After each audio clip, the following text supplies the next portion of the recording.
Hello അസ്സലാമലൈക്കും. അപ്പോൾ ഞാൻ ഇന്നിതാ നെസ്റ്റോയിലോട്ടാണ് കേട്ടോ വന്നത്. കുറേ നാളായിട്ട് വിചാരിക്കുകയാണ് ഒരു കുക്കർ സെറ്റ് മേടിക്കണം എന്നുള്ളത്. അപ്പോൾ എൻ്റെ കയ്യിലിരുന്നതൊക്കെ ഏകദേശം ചീത്തയായിട്ടുണ്ടായിരുന്നു. ഞാനിവിടെ വന്ന സമയത്ത് എന്തോ വാങ്ങിയതാണ്. അപ്പോൾ അകത്തെ കോട്ടിംഗ് ഒക്കെ മാറി തുടങ്ങിയിട്ടുണ്ടായിരുന്നു കേട്ടോ. അങ്ങനെ കുറേ മോഡലൊക്കെ ഇതാ നോക്കി. ഇതാ ഒരു ഗ്രീൻ കളർ എനിക്ക് ഇഷ്ടപ്പെട്ടിട്ടുണ്ടായിരുന്നു. പിന്നെ അത്ര അങ്ങോട്ട് രസമായിട്ട് തോന്നിയില്ല. പിന്നെ അത് എടുത്തില്ല. പിന്നെ ഞാൻ എടുത്തത് ആദ്യം കാണിച്ചതാണ് കേട്ടോ. ഇതാ ഈ ഒരു മോഡലാണ് ഞാൻ എടുത്തിട്ടുണ്ടായിരുന്നത്. അങ്ങനെ അതൊക്കെ വാങ്ങി ഞങ്ങൾ നെസ്റ്റോയിൽ നിന്ന് ഇറങ്ങി നേരെ പോയത് ഇതാ കരാമയിലോട്ടാണ് കേട്ടോ. കരാമയിൽ വന്ന ഫുഡ് കഴിക്കാനായിട്ടാണല്ലോ. അപ്പോൾ ഞങ്ങൾ കയറിയത് ദിലീപ് ഏട്ടൻ്റെ ദേ പുട്ടിലാണ് കേട്ടോ. അപ്പോൾ ഇവിടെ വന്ന് പുട്ടൊക്കെ കഴിച്ചിട്ട് പോകാമെന്ന് ഓർത്ത് വന്നതാണ്.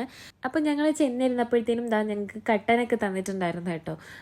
പിന്നെ ഞങ്ങൾ ഓർഡർ ചെയ്ത ഫുഡൊക്കെ വന്നിട്ടുണ്ടായിരുന്നു. ഞാൻ ഓർഡർ ചെയ്തത് ഒരു ബിരിയാണി പുട്ടായിരുന്നു. ഇക്കായും മോനും ഇറച്ചി പുട്ടാണെന്ന് തോന്നുന്നു ഓർഡർ ചെയ്തത്. അങ്ങനെ അതൊക്കെ കഴിച്ച് ഞങ്ങളിതാ പ്ലേറ്റൊക്കെ നല്ലപോലെ കാലിയാക്കി ഞങ്ങൾ അവിടെ നിന്ന് ഇറങ്ങിയിട്ടുണ്ടായിരുന്നു. അപ്പോൾ ഇത്രയേ ഉള്ളൂ ഇന്നത്തെ വീഡിയോ. നെക്സ്റ്റ് വീഡിയോ ആയിട്ട് വരാം. ബൈ.